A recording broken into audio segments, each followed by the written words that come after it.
Hi guys, எனக்கு ரொம்ப பிடிச்ச ரெண்டு ஃபைட்டர்ஸ் வந்து இந்த தடவை மோத போறாங்க. இலியா டப்புரியா, சார்லஸ் ஒலிவேரா. இப்போ யூஎஃப்சி கம்யூனிட்டியில் இருக்க எல்லாருமே எல்லா ஃபைட்டர்ஸுமே வந்து யாருக்கு சப்போர்ட் பண்றாங்கன்னா இலியா டப்புரியாவுக்கு தான் வந்து சப்போர்ட் பண்றாங்க. செம்ம பாக்ஸரு, நாக் அவுட்டு பண்ணிடுவாரு, செம்ம ஹேண்ட் பவர் அப்படின்ற மாதிரி எல்லாரும் ப்ரெடிக்ட் பண்ணிட்டு இருக்காங்க. நீங்க யூடியூப்ல பார்த்தீங்கன்னா ஃபுல்லா இலியா டப்புரியா தான் லேண்ட் பண்ணிட்டான்னா முடிஞ்சிருச்சு அந்த மாதிரி சொல்லிட்டு இருக்காங்க. கரெக்டு தான்.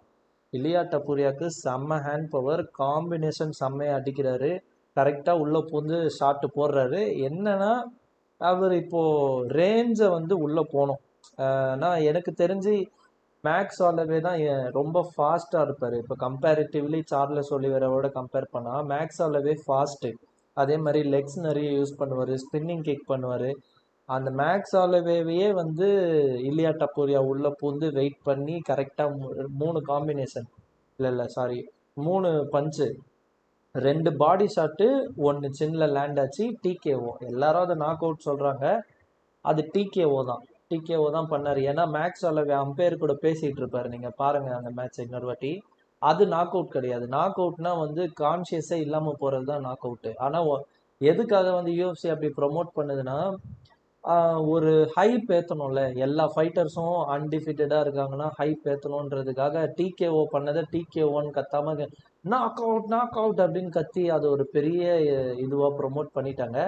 ஈவன் போஸ்ட் ஃபைட்டில் நம்ம மேக்ஸ் ஆலவே கூட சொல்லியிருப்பாரு, நான் ஒன்றும் நாக் அவுட் ஆகலை, நீங்கள் பாருங்கள் அதில் நான் பேசிக்கிட்டு தான் இருந்தேன் அம்பேர் கூட, அது டிகேஓ தான் அப்படின்னு அவரும் சொல்லுவார். அதுக்கப்புறம் தான் நானே போயிட்டு அந்த வீடியோவை திரும்ப போட்டு பார்த்தா டிகேஓங்க, கோல்ட் நாக் அவுட்லாம் ஆகவே இல்லை. சரி, அது ஒரு பக்கம் இருக்கட்டும். இப்போ என்ன பண்ணுறாங்கன்னா யூஎஃப்சி கம்யூனிட்டியில் இருக்க எல்லாரும் ஒருத்தரை வந்து ப்ரொமோட் பண்ணுறதுக்காக இன்னொருத்தரை வந்து ஒன்றுமே இல்லைன்ற மாதிரி பேசுகிறாங்க. சார்லஸ் ஒலிவேரா எவ்வளோ பெரிய வின்ஸ்ட்ரிக் இத்தனை வருஷமாக எடுத்துகிட்டு வந்துட்டு கடைசியாக ஒரு சின்ன மிஸ்டேக் என்னன்னா, நான் ஃபர்ஸ்ட் ரவுண்ட்லேயே இஸ்லாம் மக்காச்சேவை நாக் அவுட் பண்ணுறேன் அப்படின்னு சொல்லி ஒரு வாக்கு மாதிரி கொடுத்துட்டு அதை காப்பாற்றணுமேன்றதுக்காக ஃபர்ஸ்ட் ரவுண்ட்லேயே வந்து இஸ்லாம் மக்காச்சேவை புஷ் பண்ணி தேவையில்லாமல் அடி வாங்கி டக்குன்னு லாக் வாங்கி முடிஞ்சு போச்சு நம்ம சார்லஸ் ஒலிவேராக்கு. அது அவர் பண்ண பெரிய மிஸ்டேக். அது இப்போ அனலைஸ் பண்ணி அதை மாற்றிடுவாருன்னு நினைக்கிறேன், மாற்றிருப்பாரு.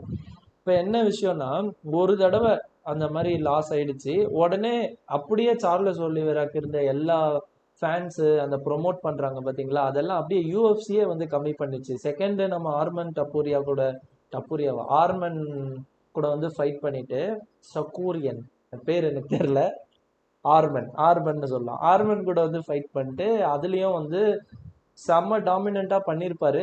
ஈக்குவலாக தான் போச்சு. ஆனால் எனக்கு தெரிஞ்சு சார்லஸ் ஒலிவேரா இன்னும் கொஞ்சம் பெல் இருந்ததுன்னா அந்த லாக்கை கூட வாங்கிட்டு இருப்பாரு. ஏன்னா கரெக்டாக வந்து நெக் லாக் போட்டாரு. ஆனால் டைமிங்னால கடைசி ரவுண்டில் முடிஞ்சிருது. அதே மாதிரி அது வந்து நம்பர் 1 கண்டஸ்டன்ட்கான ஃபைட்டு. அது 5 ரவுண்டு வச்சுருக்கணும். அது ஏன் 3 ரவுண்டு வச்சாங்கன்னு தெரியல. ஏதோ சாதாரண மேட்ச் மாதிரி வச்சு விட்டாங்க. ரெண்டு பேருமே வந்து இலைட் ஃபைட்டர்ஸு. ஆனால் இந்த மாதிரி பண்ணிட்டாங்க. சரி, ஓகே. இப்போ என்ன சொல்ல வரேன்னா, சார்லஸ் ஒலிவேரா வந்து எதுவுமே இல்லை, சின்ன வீக்கு, இந்த மாதிரிலாம் வந்து பேசுகிறாங்க. என்னன்னா சார்லஸ் ஒலிவேரா வந்து இது வரைக்கும் ஃபைட் பண்ண இலைட் ஃபைட்டர்ஸோட பார்க்கும்போது எல்லார் கையிலுமே எப்படியாவது சின்ன அடி வாங்கி கீழே வந்து கொஞ்ச நேரம் ரெஸ்ட் எடுத்துட்டு அதுக்கப்புறமா தான் எந்திரிச்சு வந்து திரும்ப அடிப்பாரு. ஓகே, அதனால எல்லாரும் ப்ரெடிக்ட் பண்ற மாதிரி டப்பூரியா வந்து சின்ன டச் பண்ணிட்டாருன்னா கோல்ட் நாக் அவுட் ஆயிடும் அப்படின்னு சொல்றாங்க. ஆனா என்னன்னா, சார்லஸ் ஒலிவேரா ஒரு ஆளே இல்லை அப்படின்ற மாதிரி ஏதோ இப்போதான் வந்து யூஎஃப்சிக்குள்ள நுழைஞ்சி பிகினர் மாதிரி வந்து பேசிட்டு இருக்காங்க. டப்பூரியா வந்து ஜஸ்டின் கேஜி எப்படி நாக் அவுட் பண்ணாருன்னு பார்த்துருக்கீங்க. அப்புறம் டஸ்டின் போரியரோட எப்படி ஃபர்ஸ்ட் ரவுண்ட் ஃபுல்லா செம்ம ஷாட்ஸ் எல்லாமே, ஒவ்வொன்றும் கிளீன் ஷாட்டு, சின்ன லேண்ட் ஆகுது.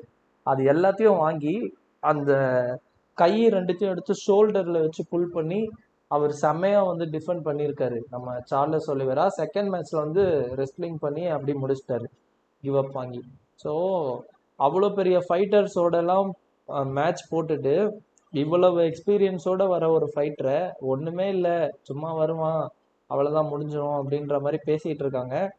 இன்கேஸ் இலியா டப்பூரியா வந்து அந்த மாதிரி லேண்ட் பண்ணிட்டாரு அப்படின்னா ஃபர்ஸ்ட் ரவுண்ட்லேயே முடிஞ்சிடும் தான். ஏன்னா ஃபர்ஸ்ட் ரவுண்டில் வந்து எக்ஸ்ப்ளோசிவ் பவர் ரெண்டு பேருமே வந்து கொடுப்பாங்க.